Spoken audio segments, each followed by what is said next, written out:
I love my desk. Thank you for building me a desk, Teresa. Do I look good? Our place, where we can dream and share it.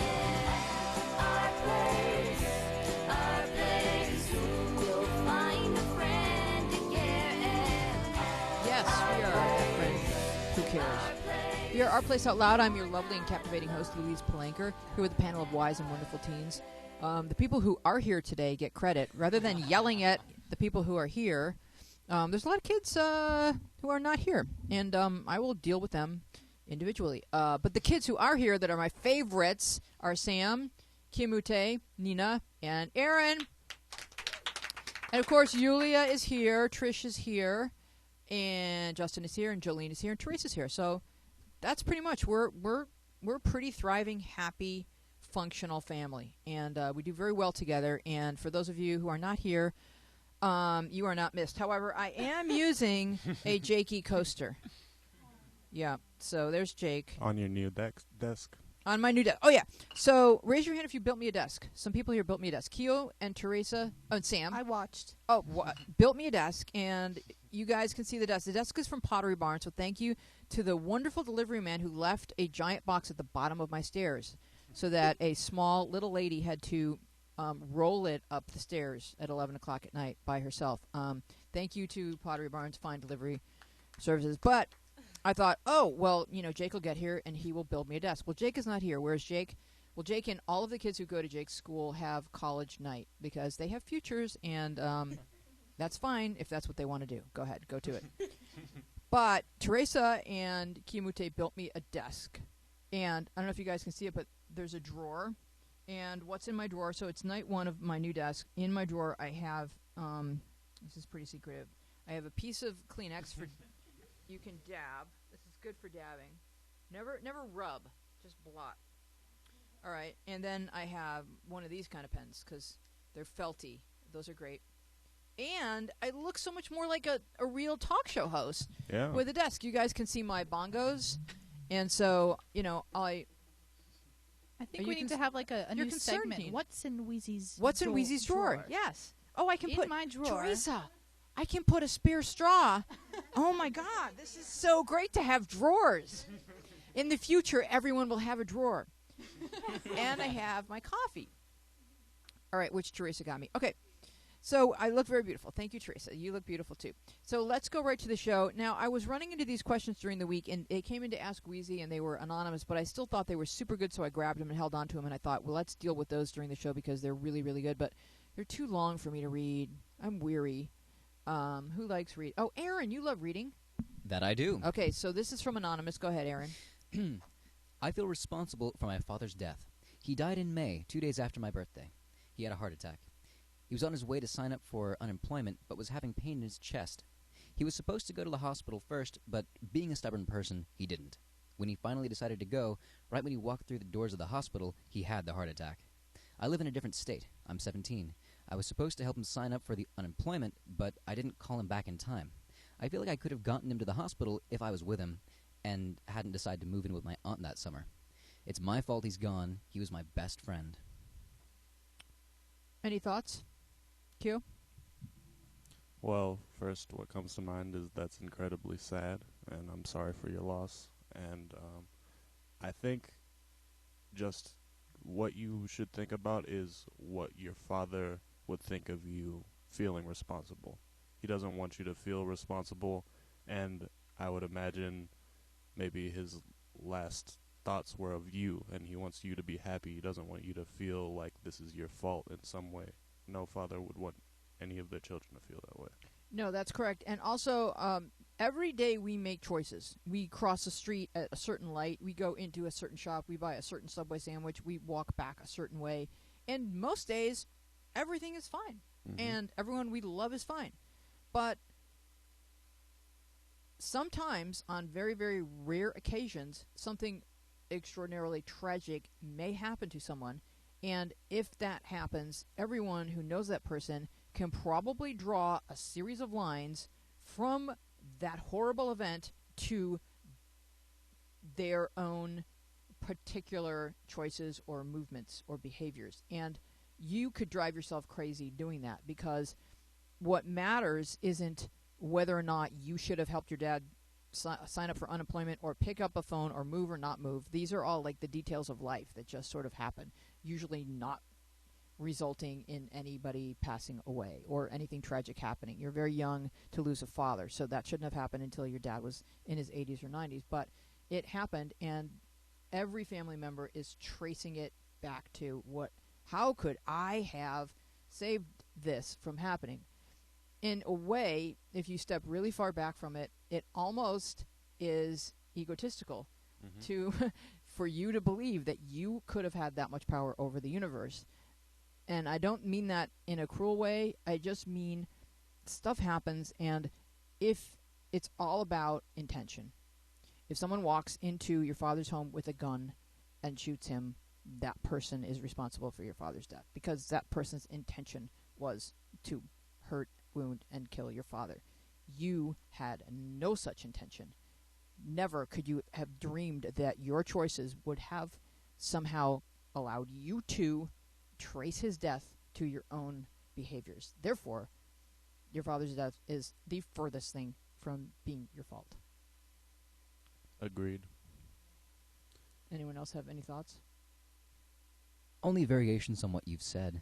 Do you have any does anyone have any experiences where something happened and you went, oh, okay, let me spin this around my brain for a couple of months, driving myself crazy over how I could have altered history and how that makes me selfish or something like that? Nina? Something's coming to your mind, right?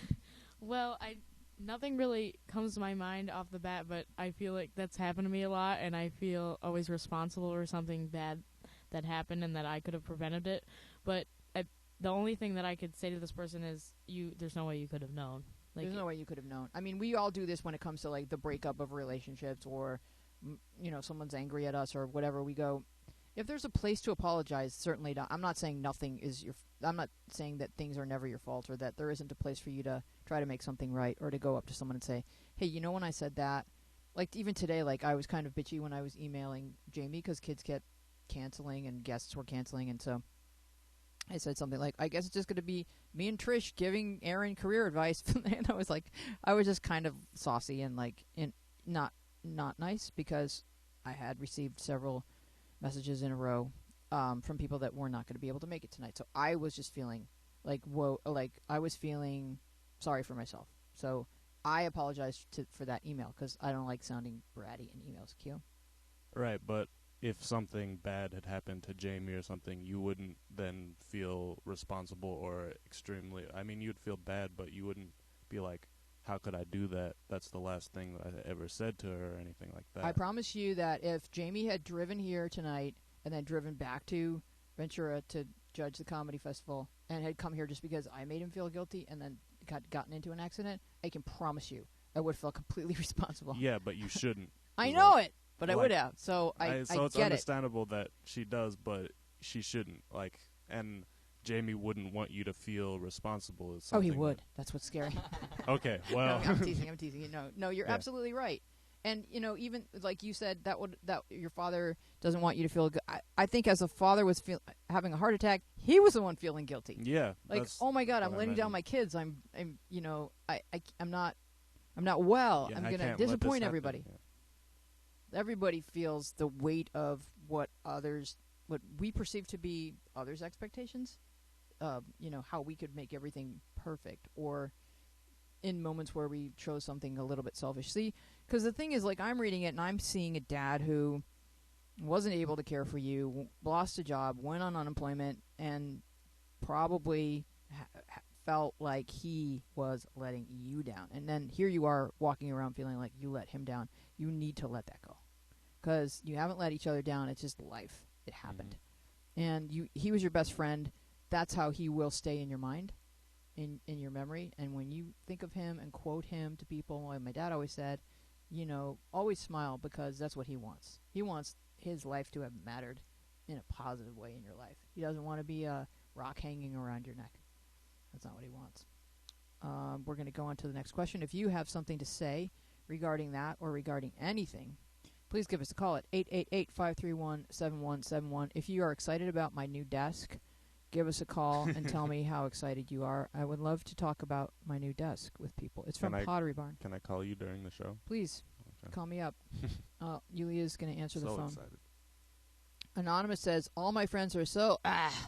I feel so bad for saying this, but in 8th grade, everybody got all suicidal or claimed to have such a troubled past with drugs, sex, homosexuality, and depression.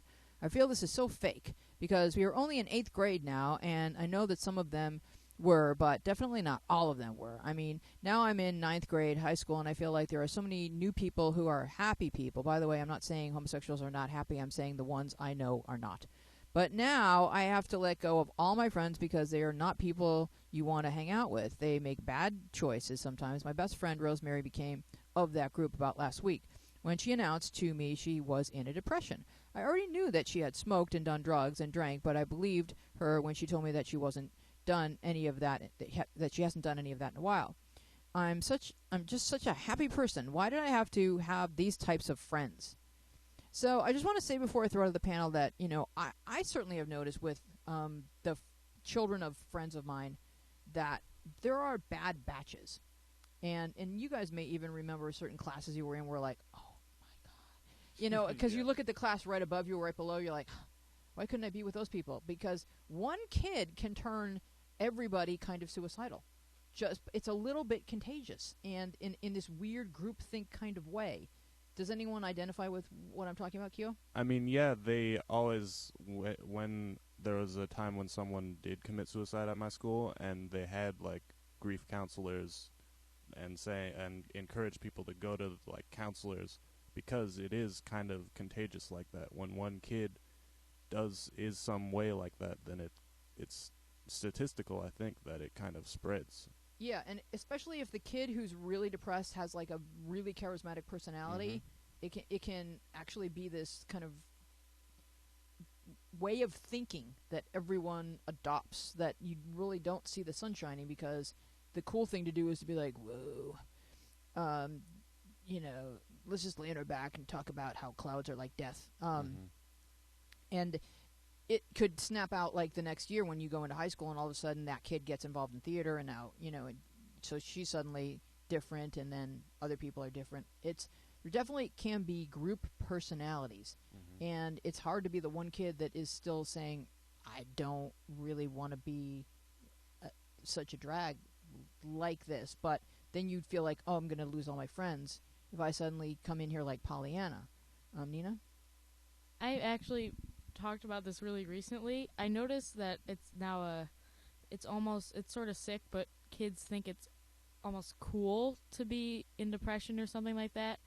And one person will actually have it, and then other people will start claiming like, yeah, I'm suicidal, etc. And I mean, you can never tell if someone really is, but some people do it just because they think it's a trend or whatever, and it's sort of sad that they think that they need to do that to fit in or whatever. It's been really recently, it's a big thing. So you've noticed it too? Yeah, a lot of my friends, I think you can sort of tell if someone really, sometimes, because if they tell you right off the bat within 5 minutes of meeting them, it's sort of like you probably are just saying that because you want attention. But other people, they wait till they really know you and then they start expressing what they've gone through. So I've noticed that with a lot of people I know.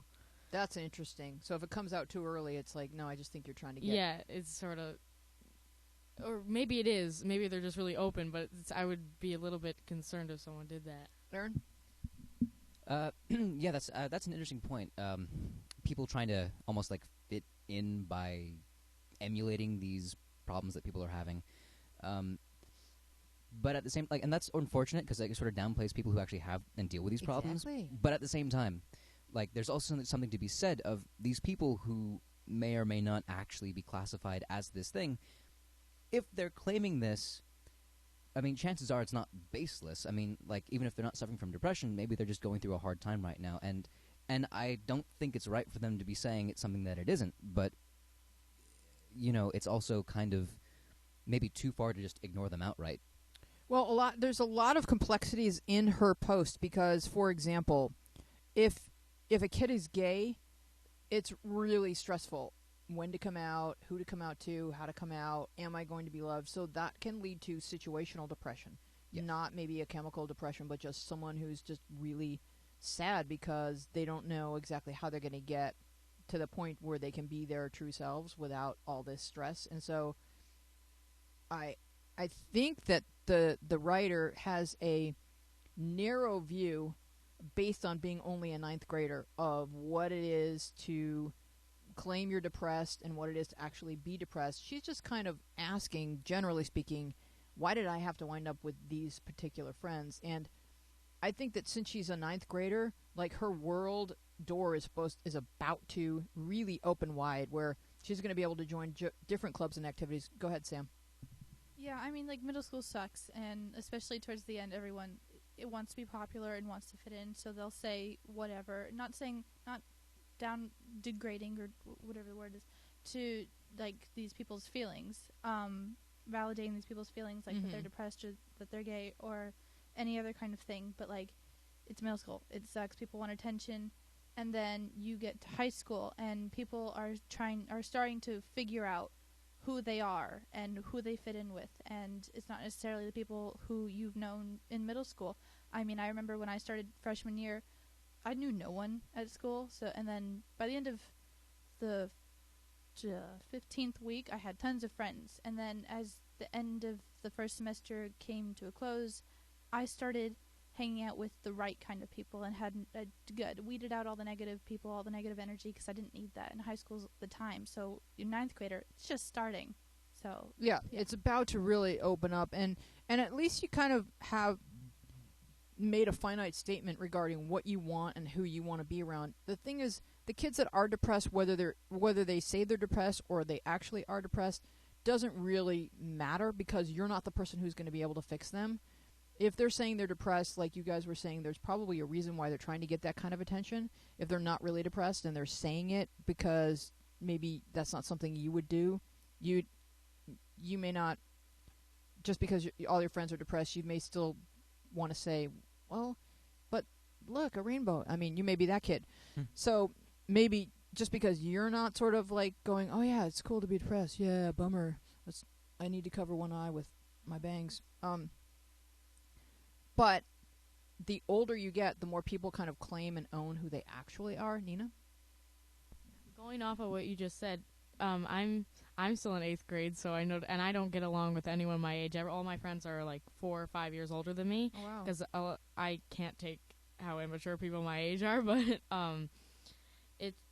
I noticed that like when you get older, people, they learn more, and being stuck on this, and it's gonna waste your time. Like, you should just let things happen and just see how it folds out. Yeah, because the thing is, like I said, you can't fix these kids. And so you don't need that level of responsibility. Plus, you get to surround yourself with people who just have a better outlook on life. And then if the kid who's depressed just because he's gay next year is suddenly fine because everyone knows he's gay and he's fine with it, and he comes back around, be super friendly and welcome him back. But you don't have to be the one holding everybody's hand throughout these periods. They need professional help, and you do get to surround yourself with more optimistic people if that's your general nature. Go ahead, Q. Yeah, I was just about to say, you're allowed to be around people that you enjoy for whatever reason. I would only say, don't be angry at your friends right now for feeling however they feel. Yeah. You don't need to blame them for anything. Just be like, okay, I'm not enjoying this right now. I would like to go make some new friends. And I mean, if they say something to you like, how come we don't hang out anymore? Then maybe you can go into some deep talk about how you feel and how they feel and how you feel about everything. But I mean, you're going into high school, and there's going to be a lot more people than in middle school. So. Yeah, and that's the key thing in here. She's in 9th grade. It's September, so I don't think she's hit her stride yet with friends. I think she's going to probably within a year have a whole group of friends that have nothing to do with this particular group. Q? I just want to say that I didn't find like my group of friends that I really, really clicked with until I was in 11th grade, and I was hanging out with another group of friends that not to say that I disliked them, but it was just kind of like I was just there. It didn't feel like I was part of the group completely. So. And was it music that helped you find your group? Kind of. We always went and hung out in the band room, but Mhm. none of them played. Well, one of them played instruments, but for some reason they decided to always go in the band room to hang out. And, Better chairs. Yeah, I guess so. It was more because we had a lot of the same classes together, and You Go just, on. yeah, you just. I think 11th grade is when a lot of kids find the right group. yeah. But it's still possible.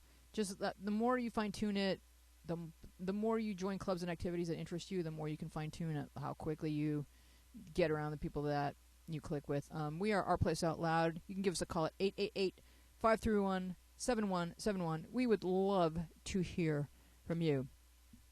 I thought maybe we would talk about. Did everyone see the Emma Watson speech? So, and it's interesting because we had just been talking about that. We did a thread theater on feminism versus feminazis versus sexism versus everything.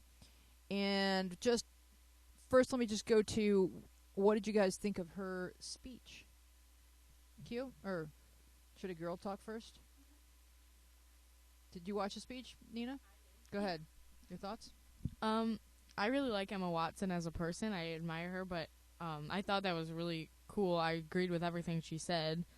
But I think the question at the bottom is, can there ever be true equality? And I think that's sort of you can't really predict that because all different people have different All right, opinions. well, say the question out loud because I just have that on the script, but Oh, I want our okay. viewers to know. Accepting that males and females are different, can there ever be true equality? So what she was requesting, what she was advocating for, can that ever be a reality? Aaron? Yes. I mean, there's so many people, and everyone's different. Doesn't matter what degree of different you are. That doesn't enter into the fact that you should have the same rights as everyone else and be treated equally as valid. It doesn't matter if you are different. Like that does not enter into the question of equality. Why doesn't it enter into the question that half of the people on Earth may become pregnant and want to spend a lot of their adult life raising a family and not necessarily being at work constantly and having their kids come home to an empty house? It's just a fact of life that men and women are different and that their goals, needs, dreams for their lives are slightly different. I get that we're all part of this human tribe here on Earth, but we do have to look at the two genders and say, I accept that men are kind of driven this way and women are kind of driven this way, and when a woman is carrying a child, that will impact how she can perform in the workplace, and that employers may look at a woman and think, when are you going to start your family, and how will that impact my hiring you? I just want to talk about this as openly and honestly as we can because it is really important. Aaron? Well, I mean, like, sure, that's one way to look at it, right? Where well, all these women are going to be maybe having families and et cetera, and that's certainly true. But that's their choice. I know plenty of people who, and their opinions might change. That's true, but who never intend to have children, at least not physically. Well, does an employer have the right to ask you during an interview, do you ever intend to have a child? Because I think a true feminist would say he doesn't get to ask that question. And I think that that's none of his business. I think that if that does happen, he needs to be able to deal with that in the moment. And So what if he can't deal with it? Should he then go to hire? Like, what if he's an employer and he knows if this lady gets pregnant, I'm not going to be able to provide for her, or like I can't, or all of these women, I'm not going to be able to deal with all of that, so I should just hire men instead. And to a degree, like that's an interesting question, right? Like, how do we expect everyone to cope with that? And I think that that's a societal thing. That's not an individual business decision. Like, I don't think that the burden should be placed on necessarily small businesses and whatever, but like that's a societal thing. We need to understand that this is a path that some people can take, and on a fundamental level, we need to be prepared for that. There are other countries who actually do a great job with this, and we just like look at that and say, oh, I don't see anything. What are you talking about? We need to explore these options, and we're not doing that. So that the workplace would be providing all kinds of daycare, help, and we as a village of human people would be raising children together and sharing all the workload that comes from just being alive and raising new people. Q? Yeah, I kind of agree with Aaron. I think what you're saying is it's more the government's role rather than the small business or whatever business, right? I Or mean, no? to an extent, I mean, it would definitely have to be a government mandate. That's just there's no Mhm. way around that. It wouldn't have to be a government mandate if there were, if you were like Google and you were attracting like the best and the brightest because you provided all these wonderful human, I would call them perks, except for that they should just be standard. Right. Then companies may feel like we want to have a workplace where people love being here, where everyone knows the names of all the kids and every kid feels loved by not only his own parents, but, and I'm not talking about a commune or anything. I'm just talking about what maybe Aaron's referring to is maybe that in Sweden, everybody just, if there's a carriage or a buggy, maybe those are old-fashioned terms. If there's a stroller, by the curb, everyone picks it up and everyone takes care of the baby, and it's not just the mother feels like, okay, I can take a shower and other people are here to help me, and this is something we do together. We're all human. So how do we get to that place? We all moved to Sweden. But let me grab the caller and let's see who's there real quick. Hello, thank you for calling our place. Hello. Is it Mrs. Jordan? Mm-hmm. Did you watch Emma's speech? I have not seen it at all. Have you seen what's it called? The internet? Do they get that by you? Mm-hmm. I'm making fun of you. Wait, you're mouthing something to me. It's on our Facebook page. Julia put it on our Facebook page, and at the very beginning, my favorite part is when Wolf Blitzer is late for her speech. So good. He's scrambling for his seat like a fifth grader. I love it. She did really well. She was kind of nervous, but I mean, it's not even like it's like 10 times more scary than speaking in front of Congress, because you're speaking in front of the UN, which is like all the people of all the world. So, oh my gosh, she was so brave. It was like she had like wizardly magical powers. And what she basically spoke about was a new movement called He for She, which is, I guess, the expectation is that men are supposed to be as strong an advocate for feminism as women are, and that it's going to be this kind of thing where it's no longer just the burden of females to march and say things have to change, but for all people. So she was even saying that the word feminism isn't probably the correct word moving forward, almost like humanism, or we have to invent a new word. So I vote for humanism. Who's on board? I agree. And then you'll put my name in the margins as the author of that word? Okay, cool. That we all, as people, have to advocate for treating each other equally. But one of the things that we were discussing with the panel is, do you think it's ever possible for the sexes to be treated equally when men and women are sort of fundamentally different? Mrs. Colfer. Now answer. You what did you say? Oh, now I answer? Yes, now you answer. When I say Mrs. Colfer, comma, that's when you talk. Okay. It depends, in my mind, to what our society is going to do, because our society could be accepting and accept it all, or they could just not exactly accept it so much, or they could just be half and half, which is kind of what goes on throughout life now. Mm-hmm. I see it as kind of half and half. For example, let's say there's a job where a lot of heavy lifting is expected. I think that the guys at that job probably sort of do a lot of the heavier stuff and let the women lift the stuff that they can lift, and everybody's understanding. But there may be some sexist stuff that's said where if you work, like let's say you work at UPS. Now, I'm not saying that this goes on at UPS because I have no idea, but let's say you work at UPS and you're loading things onto trucks and the women are picking up the stuff that isn't as heavy. Maybe there's a dude working there who's kind of like a jerk and who says stuff, and like maybe women that work in jobs like that where it's physical labor, where they're digging holes or moving packages around, maybe they have to put up with a certain amount in the workplace of stuff that they just put up with because they need their jobs. And that's the kind of thing that really could end, because she didn't ask to be born a woman. She needs that job. She's lifting whatever is heavy for her and as much as she can lift, and maybe she's moving more quickly than you are.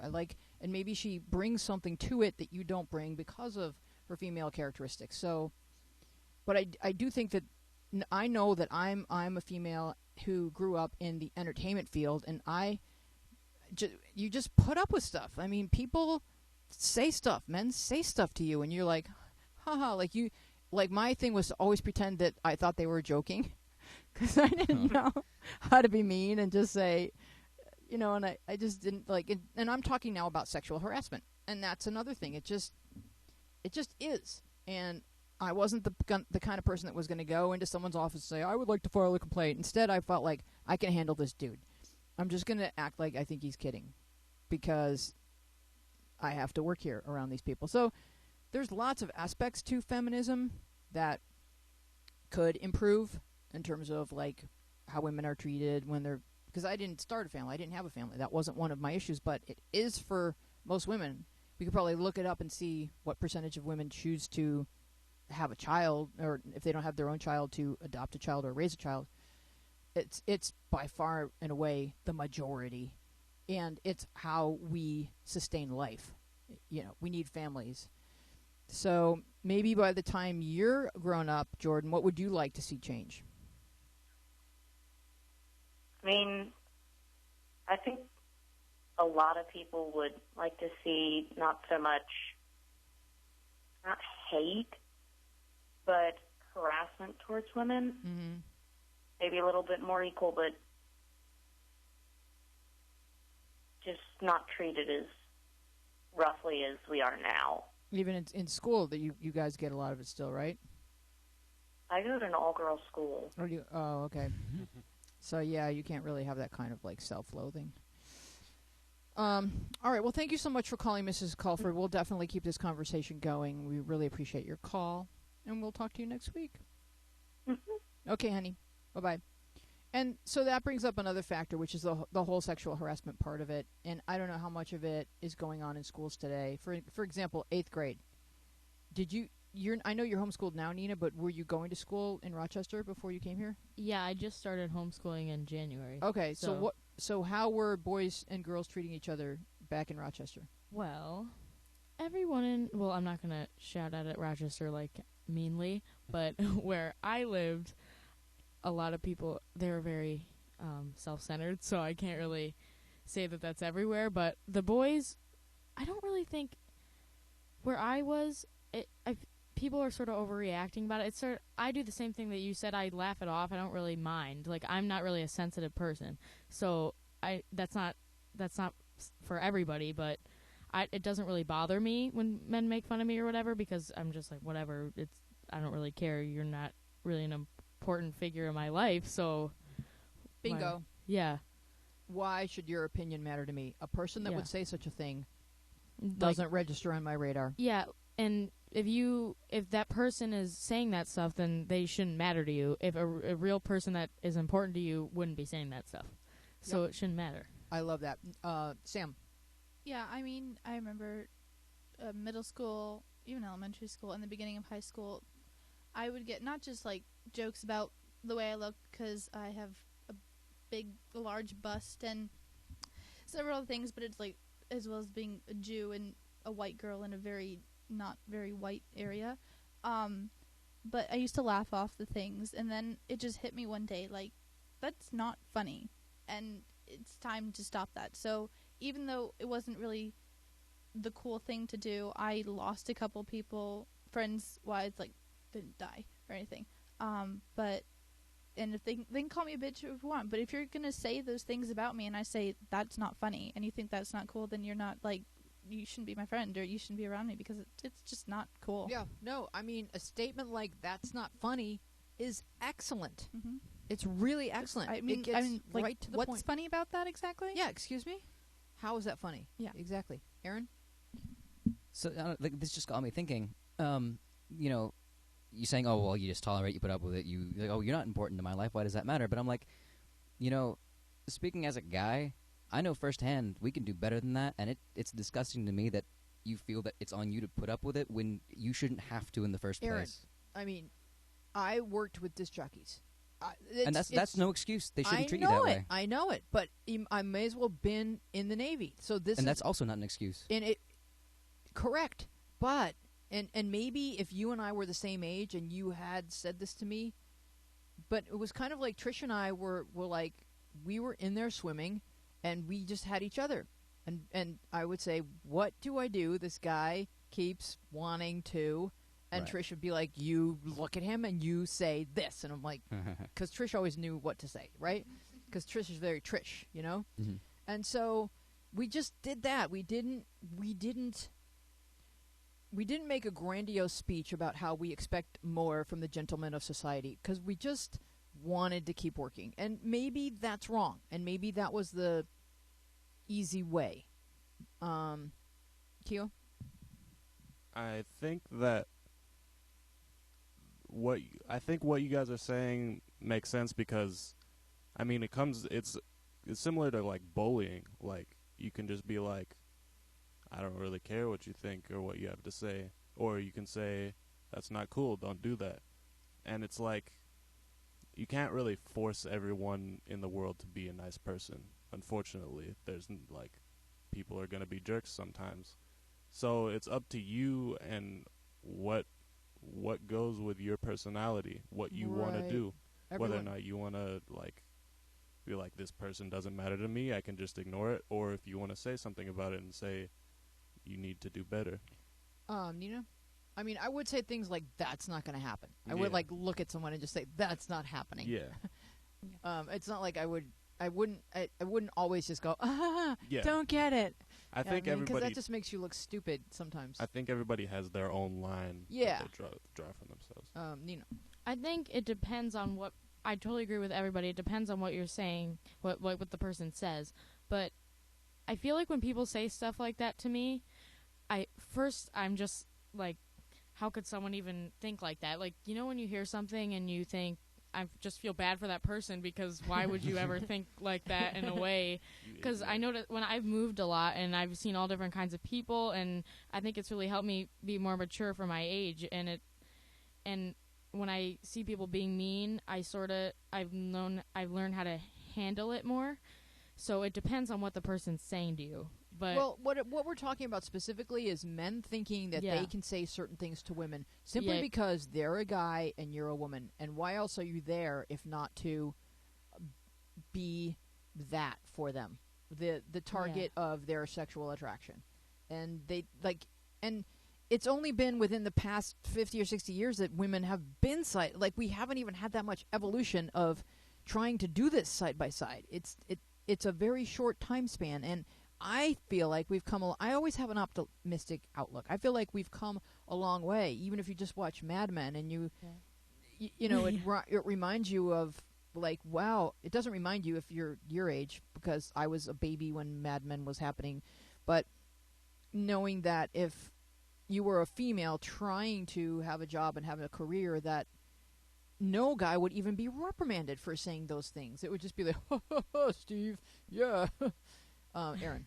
So, I mean, I'm proud of people. I think we may not be Sweden or even Finland, but I think, at least in the U.S., I do feel like it's being addressed. There are seminars which address it the correct way for men and women to work side by side. Like, we watched a lot of sexual harassment.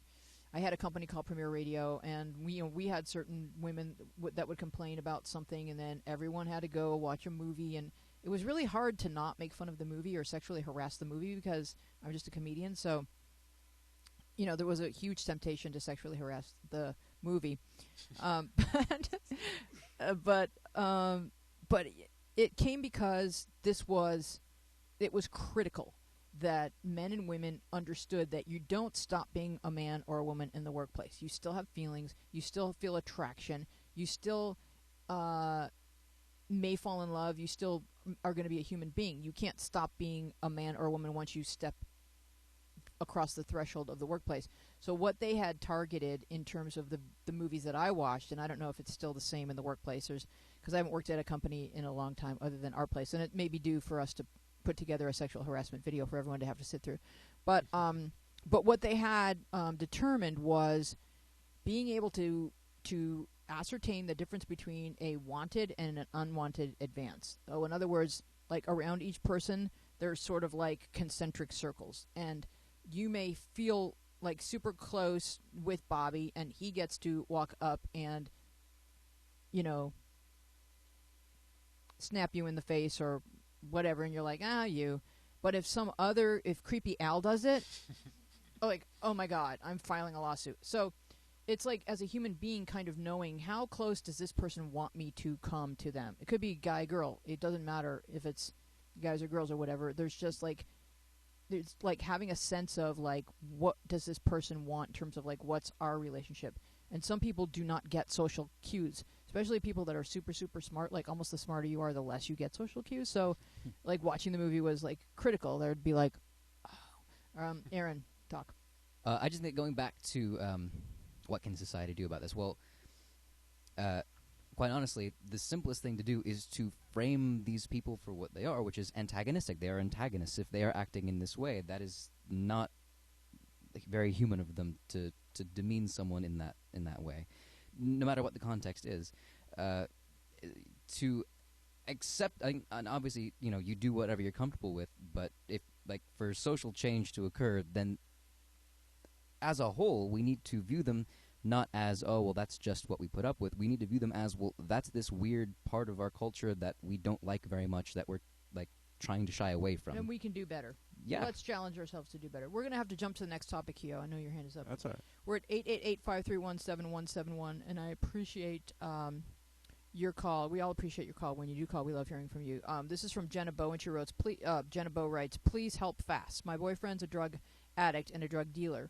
We've even been together for 3 months. I don't want to lose him because of how close he is to me and my family, but his drug problem has gotten out of hand. Now he's taking ecstasy, 16th most addictive drug, plus 12th most harmful drug. I'm scared, but it's gotten to the point where I don't want to put up with it. I can't see 2/3 of my family because they do drugs, and it's been bothering me. Please advise me what to do. So it sounds like she comes from a culture where drugs are sort of rampant, but she's still kind of defining that she does not want that to be a part of her life, and yet she's dating somebody who's not only a drug user but a drug dealer. Sam?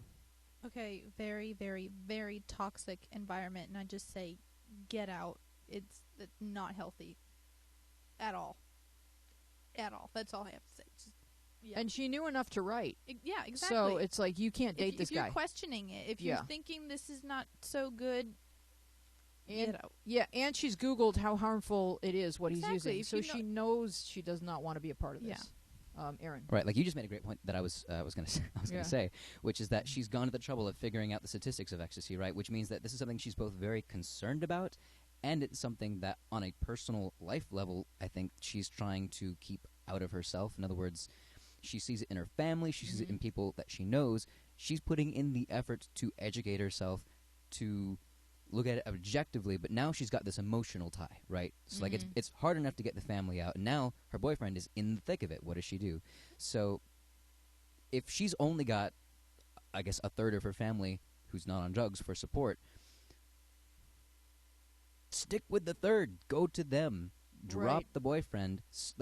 Create a safe space for you in this context. I mean, we're drawn to what's familiar. Right. So she may not realize how many people there are in the world who do not do drugs. Drugs never come up on a given day. I don't mention or hear about drugs on a typical day. So there's a ton of people that you have not yet met that are going to enter your life who have nothing to do with drug culture. Nothing. And it feels like that's where you would like your compass to take you. And I say, grab a hold of that. It's healthy. Your instincts are healthy, and make that come true. And then as an adult, you will deal with your family as you deem appropriate, and not in ways in which they get to interfere with a healthy life for you and your loved ones. Go ahead, Kyo. What I think is the biggest thing holding someone back in this kind of situation is it feels like she's giving up on him, or like leaving him on. Oh, yeah, good point. It feels like I'm not going to try and help him. I'm just going to give him up. I think that's not, well, for one, it's not your responsibility, but I understand that that's what you want. You want to help or whatever, but there's only so much you can do. Drug addicts aren't like logical, or No. they're not thinking in a sane way. It's just all about drugs, and so it's not something you can necessarily help. It's something that he needs to want to fix and needs to go and get help from No. someone who's a professional. And, you know, and to be perfectly frank, even the love and affection you're getting from him isn't yeah. pure. It's tainted by whatever his next need for a next fix is. Or, I mean, ecstasy certainly alters your brain and causes you to want to love on everyone. And he's probably saying a lot of things that aren't actually what I'm sure the true him would love you too. Don't get me wrong about that. But in any given moment when he's speaking, it's in service to his addiction. And so it's not a pure connection, and you deserve a completely pure romantic and emotional connection with somebody. Aaron. Yeah, I mean, like what you were saying, right? Like, so long as he's in the middle of all his drug stuff, Under I mean, the influence. right? He's got one love, and it's not you. And Yeah, I have to agree. and it's not like, in a sense, it's not even his fault. It's like beyond his It's the drugs capabilities. talking, Exactly. yeah. Like, but it's also it's not your fault, not your responsibility. And, And I know that it's probably compounded by the fact that she probably feels that she's given up on her family as well by not seeing them, right? Like that's a mandate that she probably didn't invent. I'm sure someone else in her family said, "Okay, these 2/3, we don't talk to them. There's a reason." And she may feel that, right? Like, okay, like on one hand, that's probably for the best. I know what's going on there. But it also feels like I'm cut off from these people that are supposed to be, you know, in my life, and I feel responsible and guilty. And now the boyfriend as well. That compounds, right, with what you're saying. Don't want to give up on him, and but it's so beyond you. It yeah, is so you can't beyond fix you. it. And so I think what would be really helpful, one sec, Kyo, is to Google the word Al-Anon. And Al-Anon is for the relatives of people with addiction problems. So they help you. They use 12-step philosophies, and they help you understand that this is not your issue to fix. And they have to repeat that. And it's a mandate, and they repeat it over and over and over again, because it's really hard for people like you where everyone you love is addicted to drugs. It's so hard for you to grasp that this is not yours to fix. And that's something that Al-Anon is really going to help you. And then specifically Alateen for children. Even if you have a boyfriend who's, I think Alateen meetings would be really wonderful for you to attend, so that you could understand how addiction works, and how it's never going to be your issue to fix. And it's just, we're really sorry that you've been surrounded by so much abuse, because it's not how the real world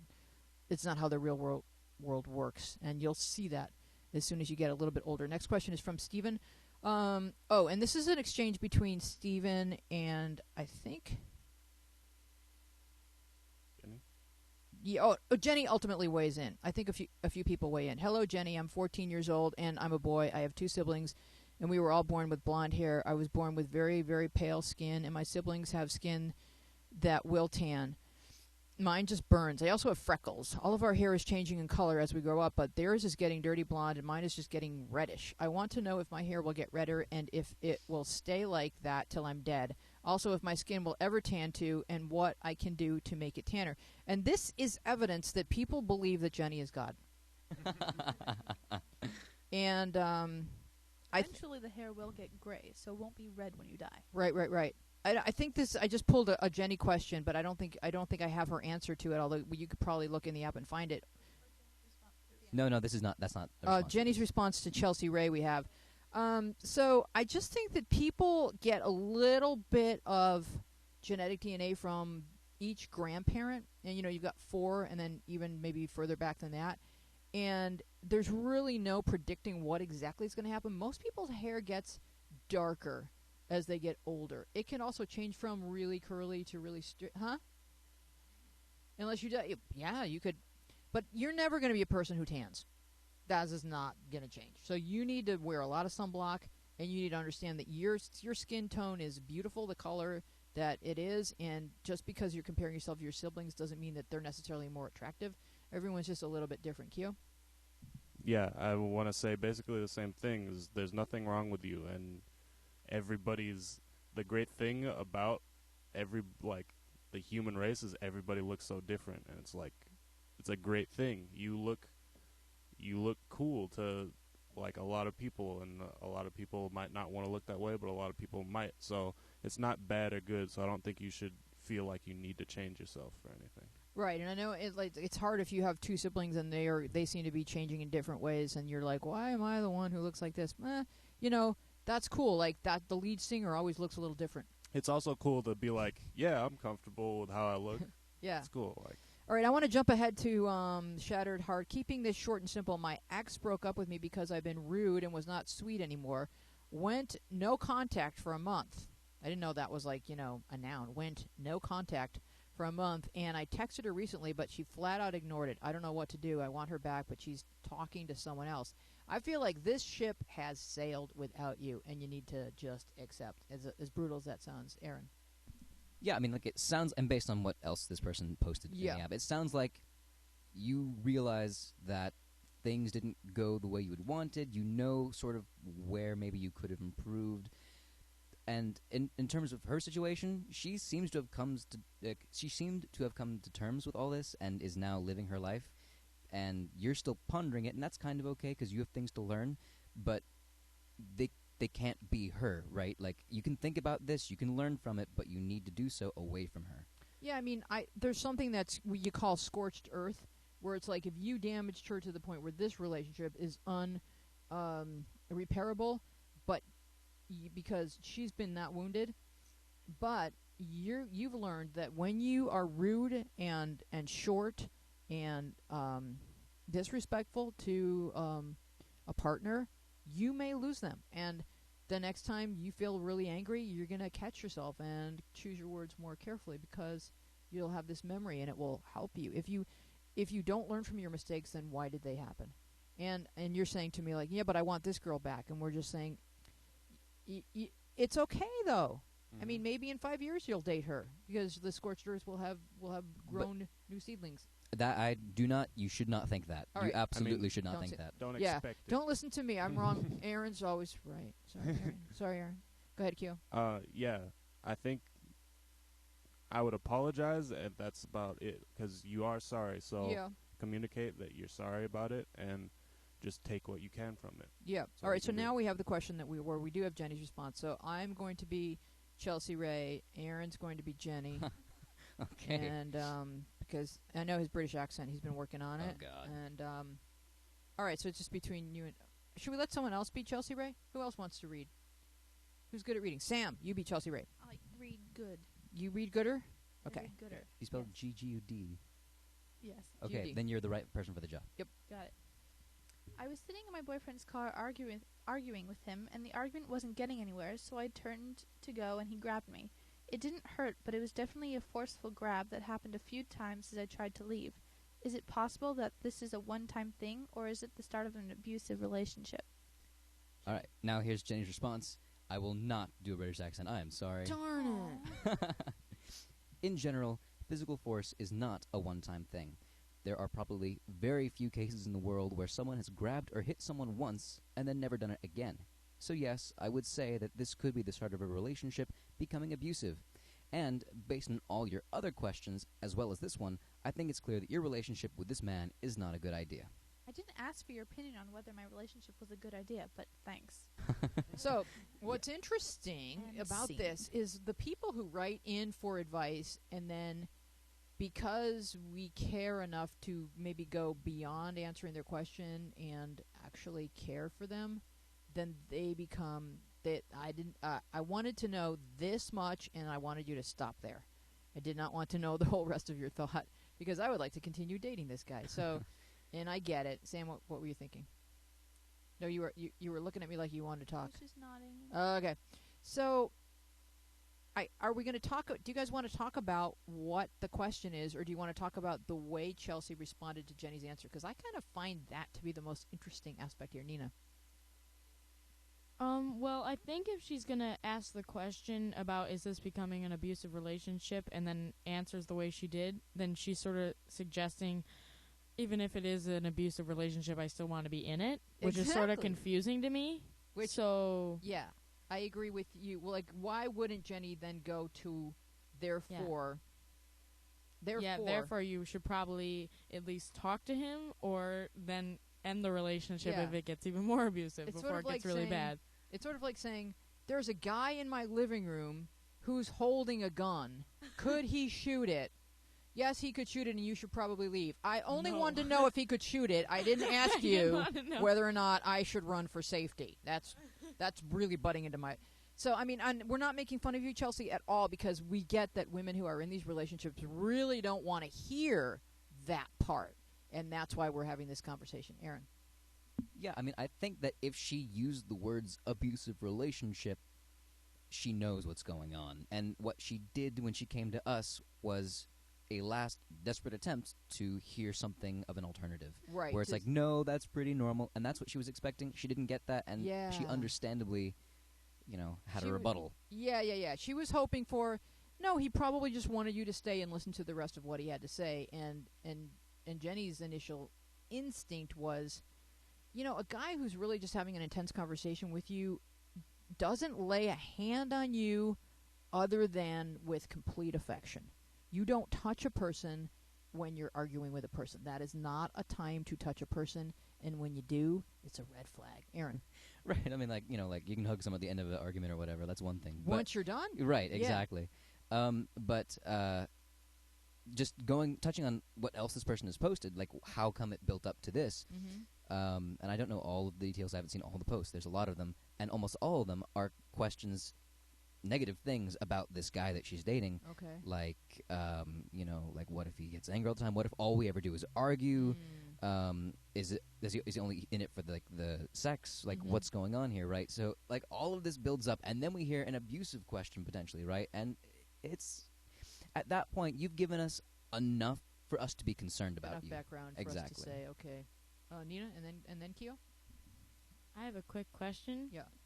I'm new girl Nina over here, so I don't know, but who is Jenny? Okay, so if you go into the app, under advice, there's a section called Ask Jenny, because she's awesome. Okay, got it. I have the app, but I didn't really Yeah, explore yeah. it yet. So Jenny is a girl from England who's been in the app since she was 14. She's now, I think, 19 or 20. Oh, wow. And she's kind of been promoted because she's as good at giving advice as I am.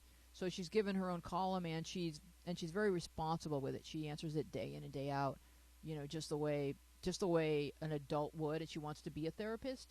So that's who Jenny is. Yeah. So people are watching this all the way in England? Oh yeah. Oh, jeez. Oh, yeah. Okay. Oh yeah. Exciting. No, Hello, you're- England. New girl Nina is an international sensation. Hey. Keo. I would say, just to answer the first question on whether or not he's abusive, usually a guy who's not going to be abusive is very careful about not having any signs that he was going to hurt a woman or anything. So that's something to think about on whether or not he's an abusive partner. And yeah, I think that what you guys have all said is pretty much summed it up about her response, especially Erin's. Like, she didn't really want to hear that, but Right.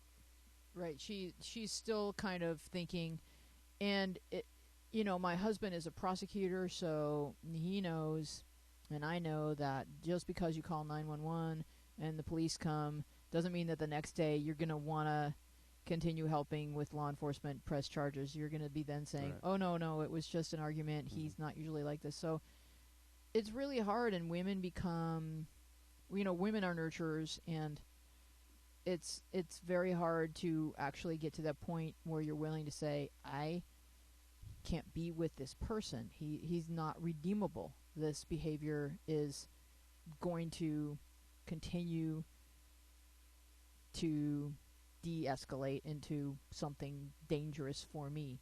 And it kind of brings us back to what we were talking about, the differences between the sexes, because one thing that is undeniable is that men are stronger than women. And so yes, there are lots of domestic abuse situations where the woman is pounding on the guy, and those go unreported because men are embarrassed about that. But in most cases, when men are stronger, it's the female who's in danger, and we just hate to hear about him grabbing you, and for you not to recognize that as a red flag, that he needs anger management, and that it's okay for you to say that. If you're going to continue, you need to know that he's getting help for that part of his personality.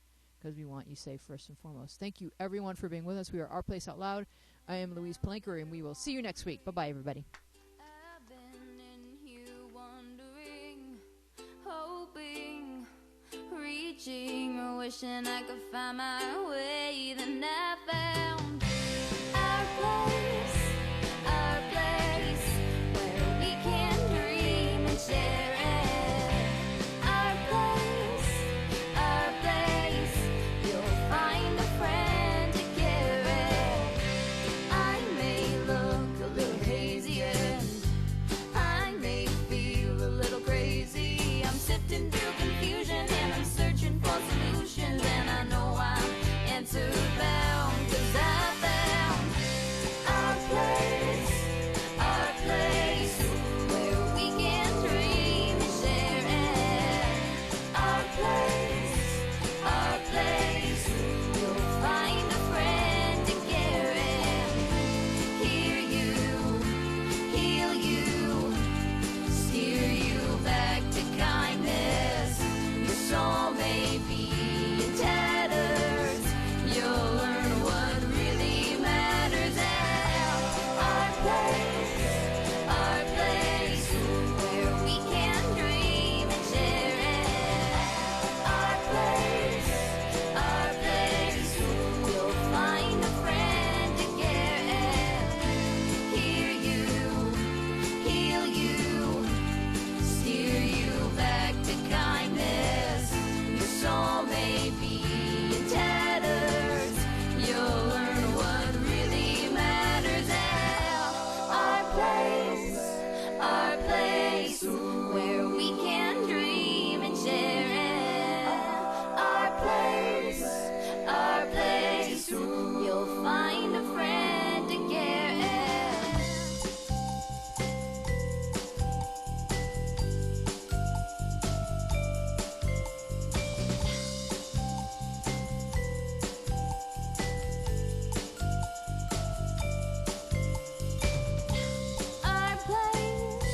Our place, where we can dream and share it. Our place, you'll find a friend to care. Hear you, heal you, steer you back to kindness. Your soul may be